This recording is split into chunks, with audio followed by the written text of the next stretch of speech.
Welcome to Ethical Economics, a campaigning podcast series that puts people, fairness and freedom at the heart of economic life. My guest today is Patrick Fagan, co-author with Laura Dodsworth of the Sunday Times bestseller Free Your Mind, The New World of Manipulation and How to Resist It. Patrick is one of the country's top behavioural scientists and is the author of Hooked, Why Cute Sells and Other Marketing Magic We Just Can't Resist. His book, Free Your Mind, is definitely an example of poacher turned gamekeeper. Patrick was a lead psychologist for the commercial arm of Cambridge Analytica, and today he combines an academic career with his role as chief scientific officer at a behavioural science consultancy. So we have some amazing authors and thinkers in the first series, so why are we speaking to Patrick first? Well, our ambition is to introduce new solutions to some of our oldest problems, and the biggest issue with this is not finding better ways. As you will hear, there are so many of them. It's finding space to think for ourselves and to think independently, and this is becoming increasingly difficult. Fortunately, as you will hear in this podcast, Patrick and his co-author Laura Dodsworth have lots of ideas to help you do that. Patrick, welcome to the podcast. Hi, thank you for having me. So, Patrick, you've written what is now becoming a bestseller on Free Your Mind, The New World of Manipulation and How to Resist It. I wonder if you can just give us a background story of how you went from being just a top marketing expert, and I know public knowledge that you worked at Cambridge Analytica, but now you're a consultant working in firms, and then to write a book about helping people create antidotes to being manipulated online. Yeah, absolutely. So I'm a behavioral scientist. My shtick is that I turn minds into money in my day job. So take psychological insight and think about how to actually apply it to change behavior in adverts and on websites and things, which, you know, full disclosure, I still do that as a job. And I don't think it's going to win me the Pride of Britain award, but I also don't think it's hugely unethical. But however, I do think once it becomes a sort of totalitarian tool among people who are doing things for the collective good and think they have their best interests at heart, well, the road to hell is paved with good intentions. And so I think that's where it becomes dangerous. It's the difference between is the tool being used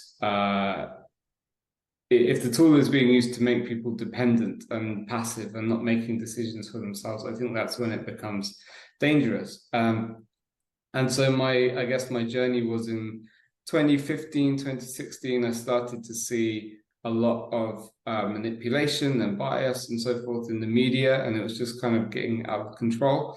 And then, of course, in 2020, there was the huge kind of weaponization of what's called nudge theory on the population to result in compliance with isolation and confinement and things which I think most people agree were actually not good now that the dust has settled, but I kind of saw it at the time. And I thought it was quite a bad state of affairs. I thought, you know, for the former lead psychologist of Cambridge Analytica to say that something is unethical, you know, it must be quite bad. And so I had an idea for a book about the things in life that conspire to kind of keep us from thinking for ourselves, from television to junk food and all sorts of things in between, maybe even fluoride in the water, who knows. But then I met Laura Dodsworth, who wrote a book called A State of Fear, How the UK Government Weaponized Fear During COVID-19.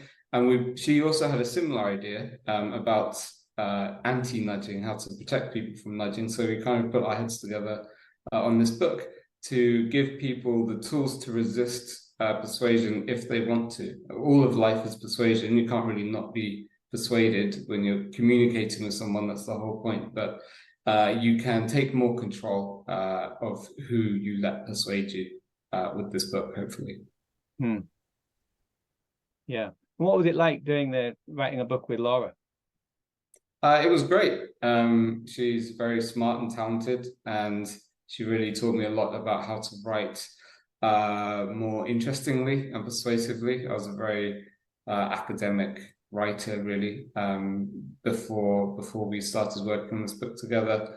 And we have quite similar minds and personalities, which has mostly been good, but sometimes, having two disagreeable people work together can have its challenges, but overall it's been very good. Yeah. And how would you describe those personalities? Well, Laura and I, Yeah. well, quite skeptical and cynical, I would say, of things, but curious and smart and organized and kind of ambitious. Not to toot our own horns, but those are probably the traits I choose. Yeah. Yeah.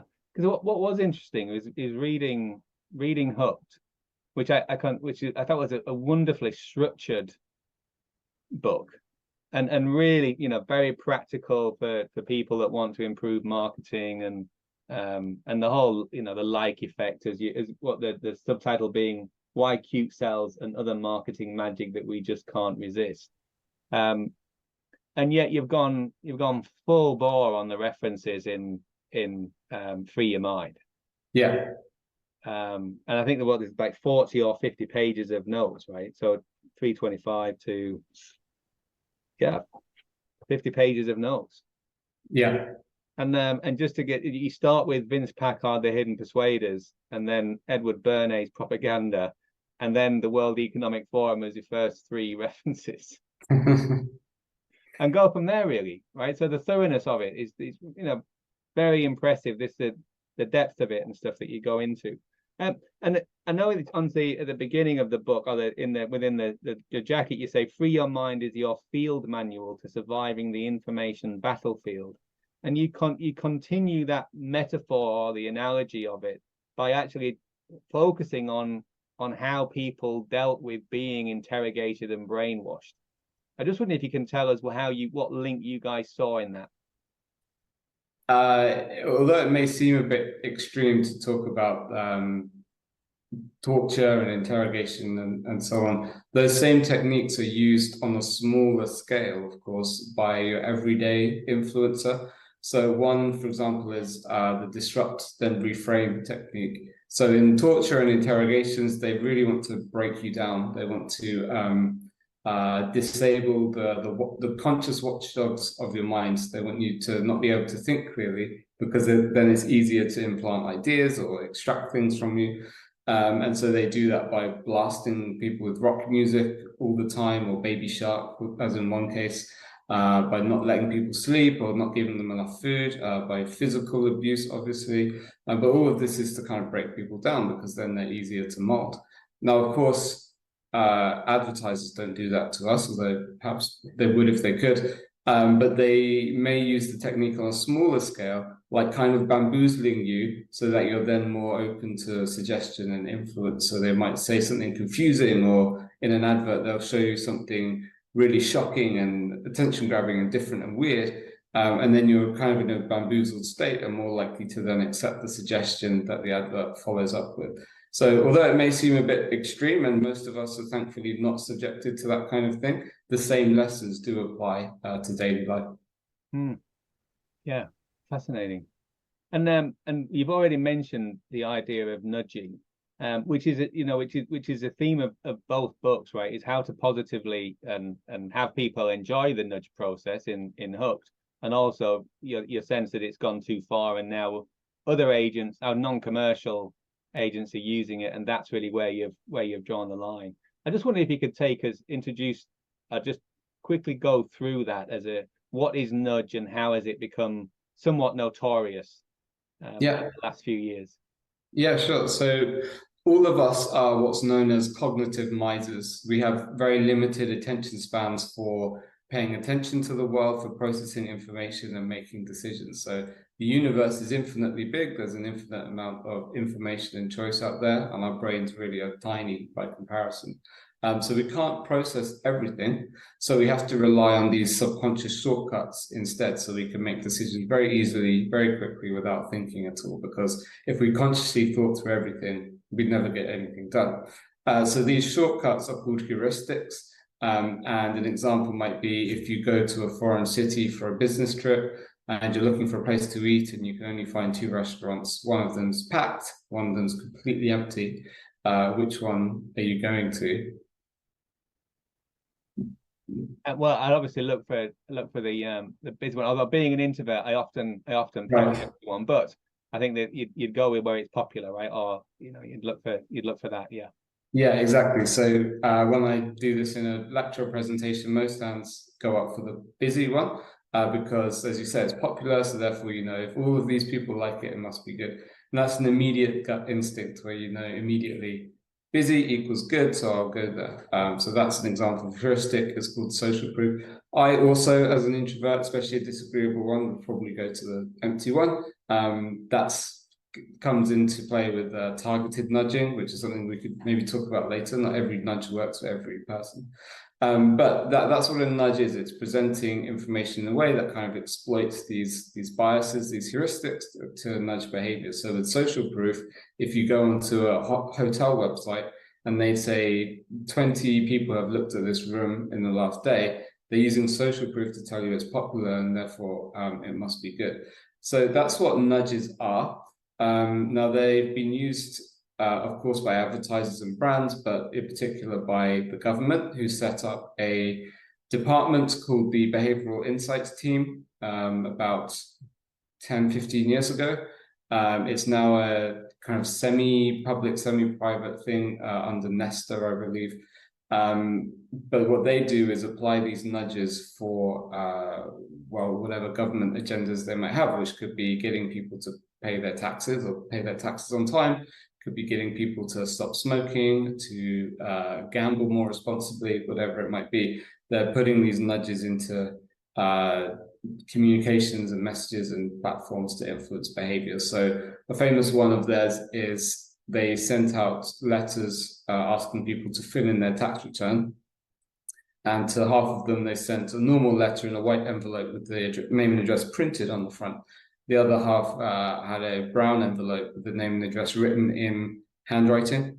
And the handwriting one, as you can probably imagine, was a lot more effective. I think they had a £200 return on investment for every £1 spent, something like that, because they used this nudge of liking, where if something seems more personable, you're more likely to be influenced by it.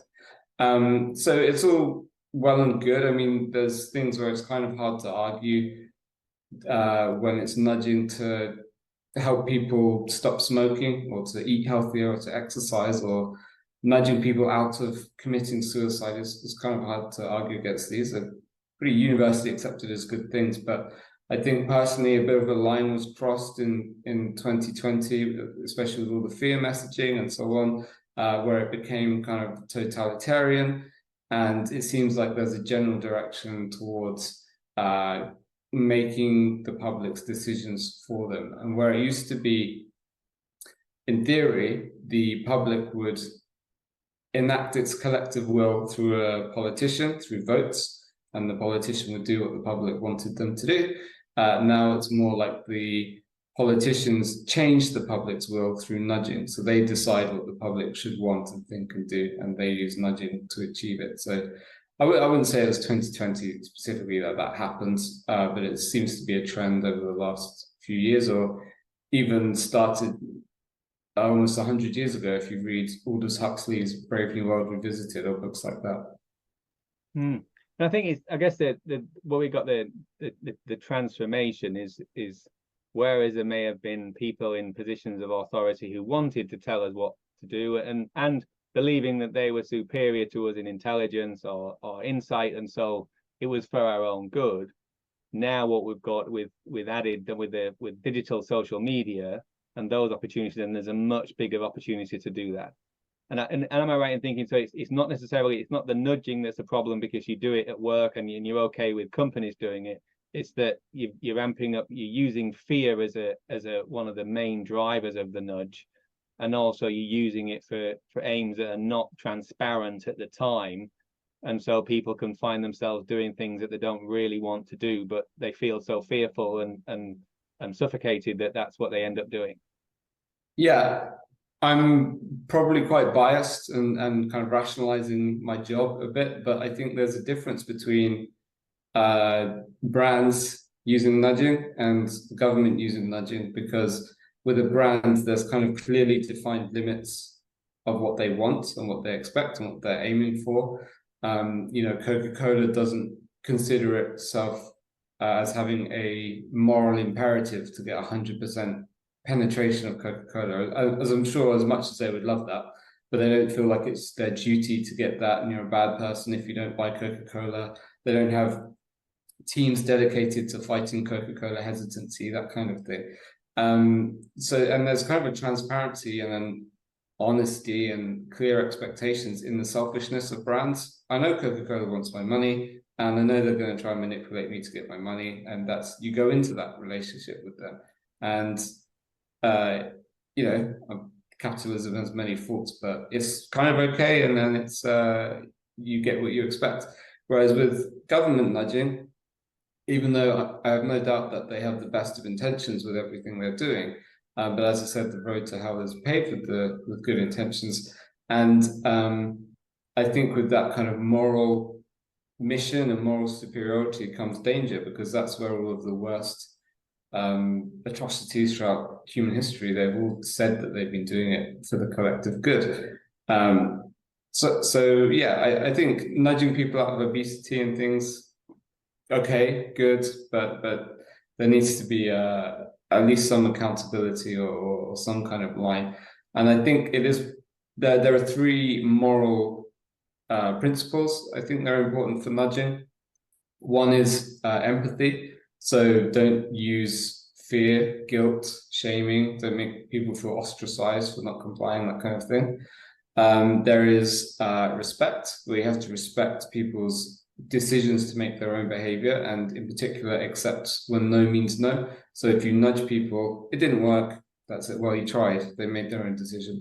And then the other one is humility, in realizing that everyone is irrational and biased, including the people who are doing the nudging.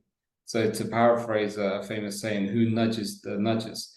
You might be putting a big behavioral campaign into place, but you might be irrational and biased and wrong in your assumptions behind the campaign.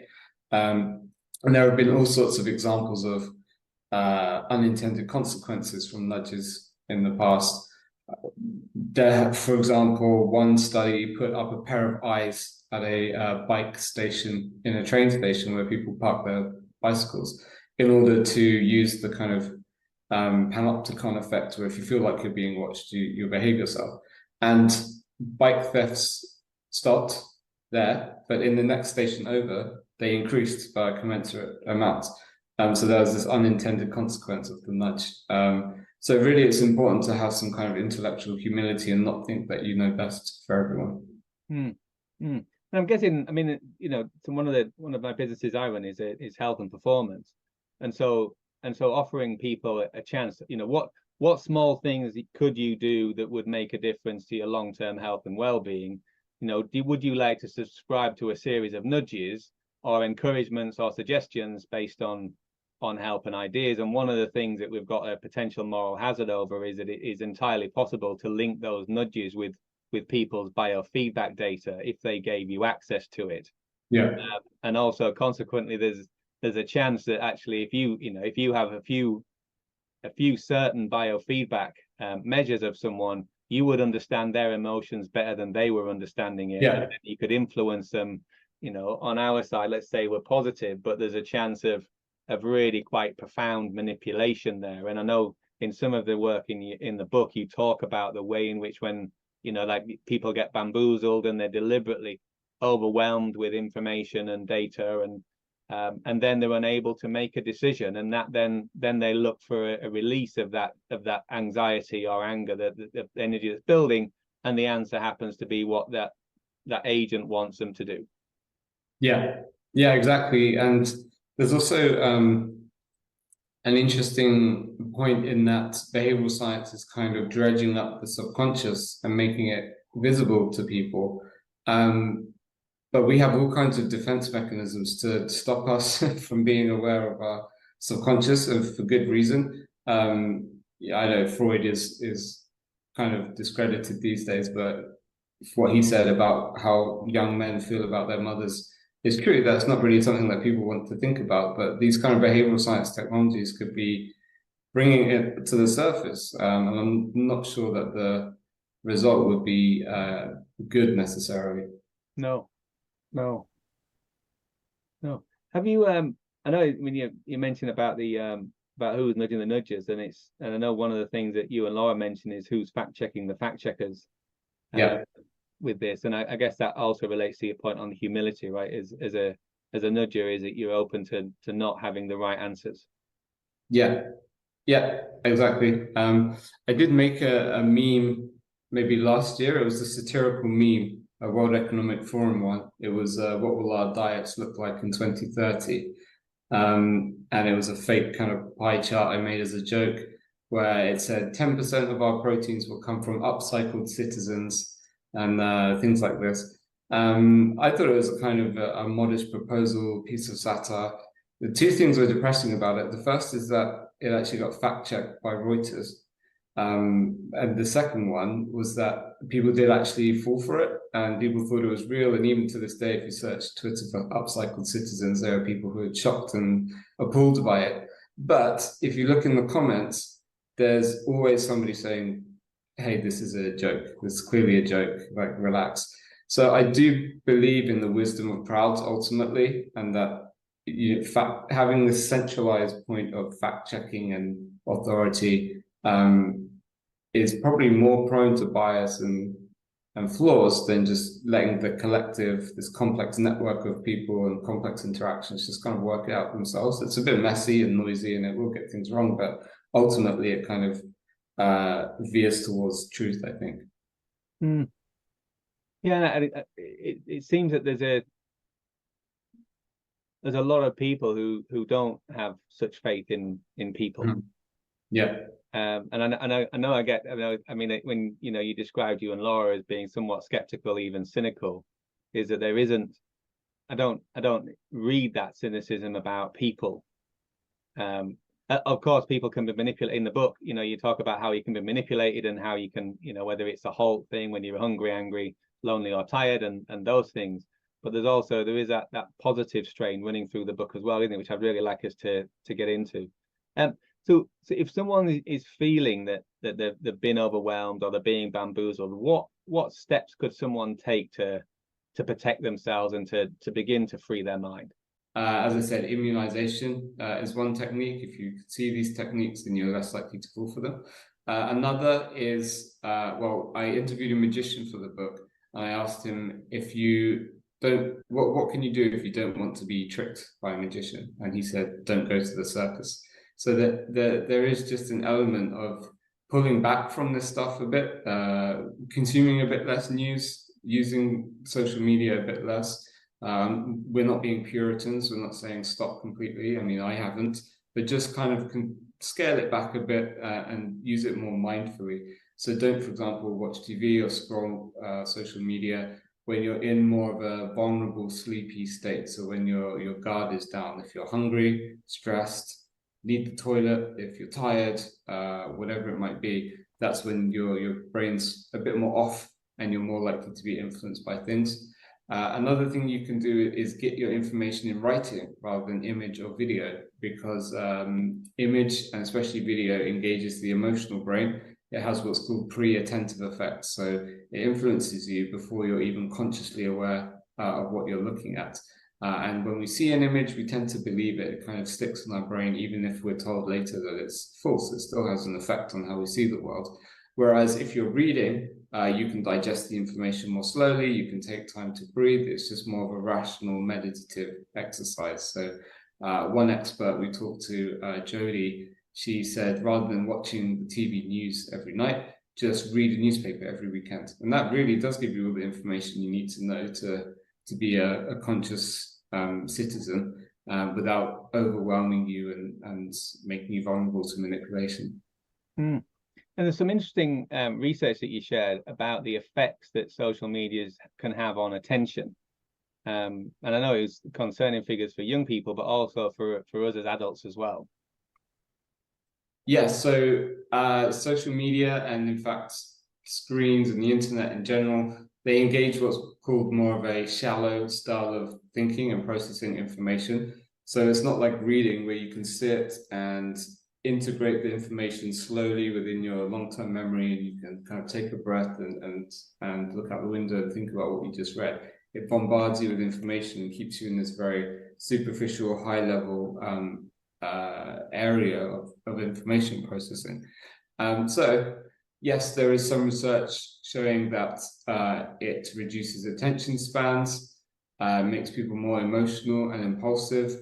The research, I should say, is not always replicated, but to me it seems obvious really that happens. I mean, I feel it in myself if I spend an hour or so on Twitter or TikTok or something. I feel myself becoming more antsy and jumpy and restless. But that's just me. But it seems like there is definitely some kind of effect that needs to be explored more. Mm. And there's one part in the book, and I'm just been trying to find my quote on. Oh yeah, on page 90, so you can't free your mind without being aware of your body and your environment. So we are constantly influenced by the stimuli around us. If you see a picture of a hamburger, you will feel hungry unless you've just eaten. But what you see, it has an immediate impact, as well as what you hear and what you smell. Supermarkets use scent to engage people with products, not just supermarkets, but many retail stores. Abercrombie and Fitch are very good at this. Subway pump out the smell of their bread into the street to kind of tempt you in. So if you can become more aware of your senses and the information that's being presented to you through them and how that might manipulate you, and also be aware of your emotions and your gut feelings, then you're less likely to have them influence. So much so that one study found a mindfulness meditation session reduced significantly the incidence of a cognitive bias. Yeah. There's one part of the book where you talk also not just about the way in which that the governments of the world were asserting themselves over the period of COVID, but there was also the suppression of dissension. And you talk about Carl Hannigan, who was ironically, the head of evidence-based medicine at Oxford, and he had his stuff cancelled and mostly withdrawn from the internet. I just wonder if you can tell us a bit about that. Yes, so there was when people are scared, there's quite predictable behavioral responses, mostly to do with authority and conformity. So when things are uncertain, chaotic, you tend to rely on heuristics more, because you don't know what's going on, so you go with what's tried and true, and that what you don't have to think about too much. And also there's another similar model called the behavioral immune system, which posits that when people are made to think about disease and illness, there's also similar kind of responses in terms of conformity, not tolerating dissent, and so on. So with COVID, with the fear and the illness and so on, these are the perfect conditions to I mean, put it this way: when people are made to think about hygiene, they become Puritans. It's just a natural psychological thing that happens. And so it was quite severe, I think, the way the group, everyone, well, nearly everyone, acted under these conditions of just not accepting any kind of dissent, and very quickly kind of ostracizing people who had another opinion. I think because of fear, really, I think, is what drove it.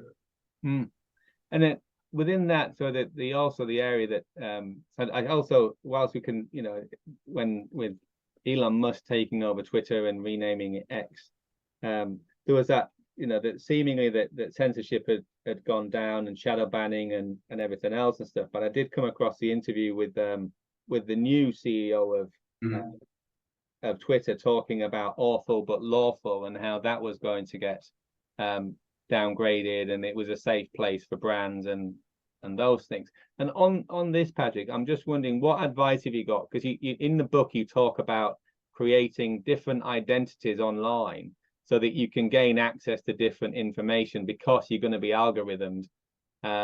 I just wonder if you can give us some ideas if someone wants to create, to get access to different information that may be not necessarily censored, but just because they're a certain profile, that they're not going to get given access to certain things. And if you just share with you how we could do that, and also some of your experiments that you did as part of your research for the book.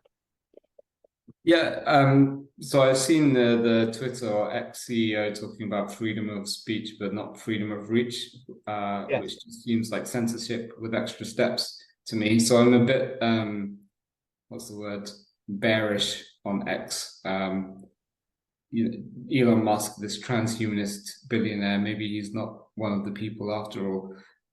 So we'll see what happens there. I'm a bit, again, as I said, skeptical and cynical. But I think to be able to access information that might be being held from us, I think one thing to do is to try and step away from the system as it is and build our own. What Havel, the Czech dissident turned president, called the parallel polis or the parallel city, create our own systems that are separate and outside of this one. I call it the long march away from the institutions, because the institutions seem to have been taken over by this kind of speech stifling orthodox ideology, it seems. So let's just let them have it and build something new. So that's one thing that we could do. But also, even online, we are kind of siloed. And I wouldn't say it's deliberately necessarily, but just because of what we engage with and what the algorithms see that we like, we are siloed into echo chambers, and it's really, really important for society at large, but also just for your mental health and for your wisdom, to see other people's perspectives and try to integrate them in your own, and see that everyone is a blind man groping at an elephant. So I don't know if you know that metaphor, but say there's just in case your listeners don't know, say there's an elephant and there's a blind man at different parts of the elephant, and they're trying to guess what it is. And one of the blind men at the leg says, "Oh, it's a tree," and one at the trunk says, "Oh, it's a snake," and so on. But they're all just seeing a small part of the bigger picture. Well, if we want to see the bigger picture, we need to have those other dissenting or opposing views. And society is kind of veering away from that. Even, for example, YouTube has disabled the dislike button. I think that's probably quite bad for discourse when people don't know, or you can't see if something is disliked. So what we can do about it to get out of these echo chambers is, yes, we can create new kind of online identities, create new accounts. I spoke to one person who says that he likes to try and throw off the algorithms by searching for things that he would have no interest in.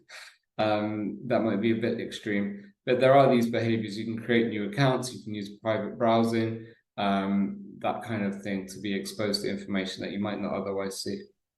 I think, and much of it, I know we have quite a lot of listeners that are interested in understanding markets and understanding what's really going on. So it's really just looking at ways in which you can and also, in the line of the whole around humility is check your own bias. One of the things that I really liked, especially in the early part of the book, is how you seemed equally willing to piss off both sides of the political the political landscape, and call out both sides for being, disingenuous, shall we say, in terms of how they were positioning their argument, and having the black-white thinking and those kind of things that you counsel against, and also counsel us to look for when we're assessing whether we should listen to a viewpoint or not. Yeah, exactly. Yeah, I'm glad that you noticed that. We didn't, obviously, Laura and I have our own kind of political leanings, but we did really try and make an effort to look at this from all sides and to consider other points of view. So yes, we talk about net zero, but we also talk about QAnon, for example. So all of us are biased. It's impossible to not be biased. None of us has a perfect all-seeing eye of all the information in the world. So it's really important that we recognize our biases, and that we recognize other people believe their beliefs, and they believe them as strongly as we believe ours, and that the truth lies somewhere in the middle with an amalgamation of all these different viewpoints. We're all just blind men groping at the elephant. And it's only if we can talk to each other that we'll be able to build the bigger picture and see that it is actually an elephant. There's one section of me that really got me thinking. It was only a short section where you talk about the debate that Abraham Lincoln had with an opponent, and it went on for 7 hours. And in the a part in the when I can't remember who the Douglas, I think. Douglas, and when he finished his presentation, for want of a better phrase, his speech. That was at 3 hours, and then Lincoln suggested that people go home, get something to eat, and then come back for 4 hours more debate. Yeah. And then we look at the deterioration in the people not having debates, right? So they're getting these diametrically opposed sides that are no longer engaging, and I think we see it more in America than we do in the UK at the moment. Yeah. It's just terrifically concerning that there isn't any discourse or public dialogue and any kind of intelligent debate that goes into the depth and the subtleties of a situation. That for me is one of the most concerning things, as well as the nudging and stuff like that. What did your research say about how concerned we should be about that? Yes, in the debate, one of the two also said, "Don't applause. I don't want to hear your applause. I want to speak to your reason, not your emotions." Which is just fascinating. It wasn't that long ago, a couple of 100 years ago. And there's research more recently where they've tracked cognitive function over time, for example, verbal intelligence, spatial intelligence, and in the US at least, it is objectively declining over time. People are getting less intelligent, at least in that sense. But I think, again, it's this moving from a deeper, slower style of thinking into a very fast, superficial one. But it's still a style of thinking. I think we still have the same kind of cognitive capacity we've always had, but it's just being used in a different way.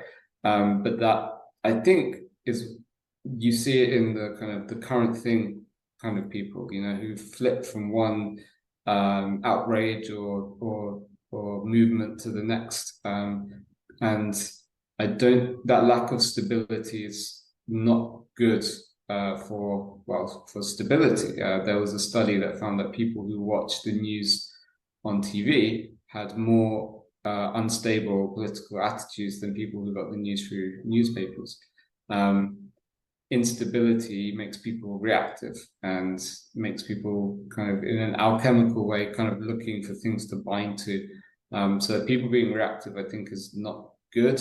And it's those kind of emotional, unstable situations in which the worst kind of social things can happen. But hopefully that won't happen now. No, let's certainly hope not. And I would like to spend the last bit of our conversation just about the shift that takes place in your book. So you have some terrifically helpful advice. Every chapter's got a recommended to-do list, very practical, tactical advice. But you also move into as well, you talk about going on the retreat and a sense of identity, about community, about stop haunting yourself as well, and those things. I just wonder if we could just take what is not going to be, snappy, practical advice, but nevertheless, I think that seems to me that's really the deeper solution to the problems that we're facing right now, isn't it? Absolutely. I think it's a kind of a almost spiritual crisis that's happening. People are very technical and functional, and not so kind of connected to the spiritual realm. And I'm not saying to find God or join a religion or anything necessarily, but the lessons that we learned, I certainly felt this way. The lessons that I learned towards those, especially end chapters that you're talking about, I realized the kind of ancient lessons that have been with us for thousands of years, passed down through the collective wisdom of things like religion. Like one, of course, is in stop haunting yourself, to be aware of your own emotions or demons, as it were, because those are used to control you. If you don't control your emotions, someone else will. And so things like envy. Envy is used in politics. It's what Nietzsche called ressentiment, resentment, basically. The politics of, oh, that person's got things better than me. Let's smash things down and start again so I can have more than them. Sloth, obviously, convenience, wanting people to make decisions and make things easier for you. Well, that's when you become dependent on them, and that's when you can be influenced. And then, of course, there's a chapter, Stand for Something or Fall for Anything, which is built largely on a book called The Denial of Death, a psychoanalytical book, which says that we're all dying, of course, we're all decaying, and the world is a chaotic, scary place. And so we look for things to fill that void and to give us purpose and structure. So it's not such a scary place. And people may have hobbies, they may be alcoholics, they may join religions or cults or totalitarian regimes, but everybody's looking for some kind of purpose. Or they may watch the news and really get into politics, but it's all really just to distract ourselves from the fact that everything's pointless and we're all going to die one day. So if you can find some kind of purpose in life, and even searching for purpose, there's purpose in that itself, that protects you from other people who would seek to offer you purpose and structure, but use it to their own ends. Yeah, it's I know. I mean, one of the rules in the penultimate chapter, develop a plan and set of principles for any situation where you're liable to be psychologically influenced, whether it's shopping, dating, or politics. Great, all very good practical advice, and in many respects, it's essentially what you were saying about if you're going to go shopping, have a shopping list. And I used to work in in-store psychology, where we used to change the layouts of stores to get people to spend more, and blokes were always the best people to get shopping because they were the ones most liable to go down the offers aisle and just take what offers were being made by the store, which may or may not have been in their best interest. But the next one, which I particularly like, the next rule or suggestion that you've got is what do you stand for? Determine your principles, morals, beliefs, and faith, and hold them dear and allow them to guide you. If your beliefs are clear, it's simply harder for others to foist new beliefs onto you. And it sometimes I did feel it jarred a little bit from the practicality of the first part of the book. But also if you think just metaphorically of, if you're being given or offered things on social media where you can apparently get access to anything you like, unless you've got your list of what you will and won't tolerate or what you are and are not interested in, then you will then consume what is being offered to you, because they'll have someone intelligent like you working for them, telling them how to hook this middle-aged guy and get him interested, right? When actually, if I come along with, if I've done that deeper work, then I can say that's not so important. And I know there's one of the things that towards the end, when you talk about the vulnerability to being manipulated, evading physical harm, avoiding disease, making friends, attaining status, acquiring a mate, keeping that mate, and caring for a family, is really just, stay well and be surrounded by people who love you and you love them. That's really the essence of the Harvard experiment, the greatest psychological experiment of all time, as far as I can tell, about, well, live a good life, right? And I think we can spend so much time online, and I know Laura she talks about her retreat in the Lewisham. I mean, who knew that Lewisham could be so beautiful and full of nature?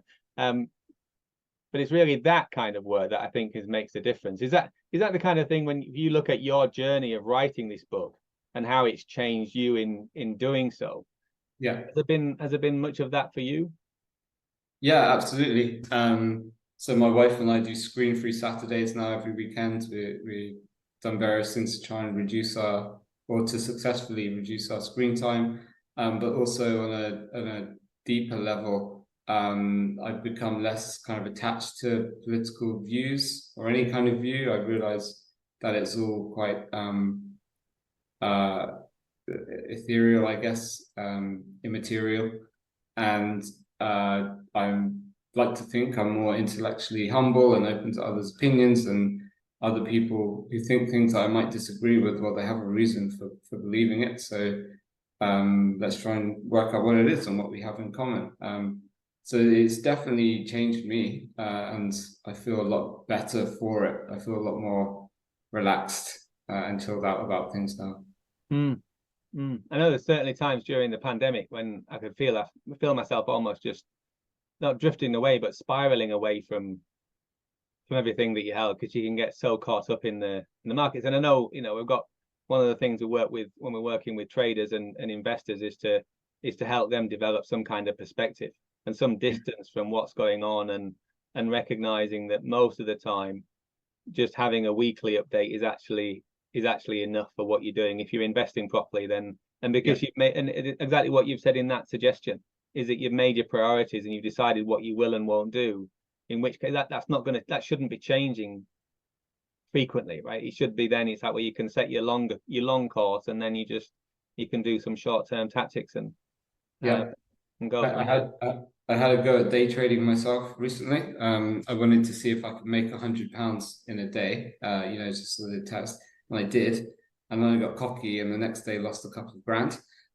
So that was a learning lesson for number one, because I had this pride that I was like, why doesn't everyone do this? This is easy. And I had this greed of like, oh, I can make loads of money without having to work, and it seemed convenient and easy, and I got sucked in, and I was the sucker in that situation. Somebody made and I think it may have been Confucius who said that the gambler is born from their first win. Yes. And again, and it's just remembering, but in the irony when you have those situations, right, is forgetting what you already know, which is about being humble, isn't it? And recognizing it's like, well, yeah, sure, I got that did work. I set the goal, I got it, and it's like, and as you found out, you could certainly lose it. So Patrick, we're just coming to the wrap up. What you're working on now?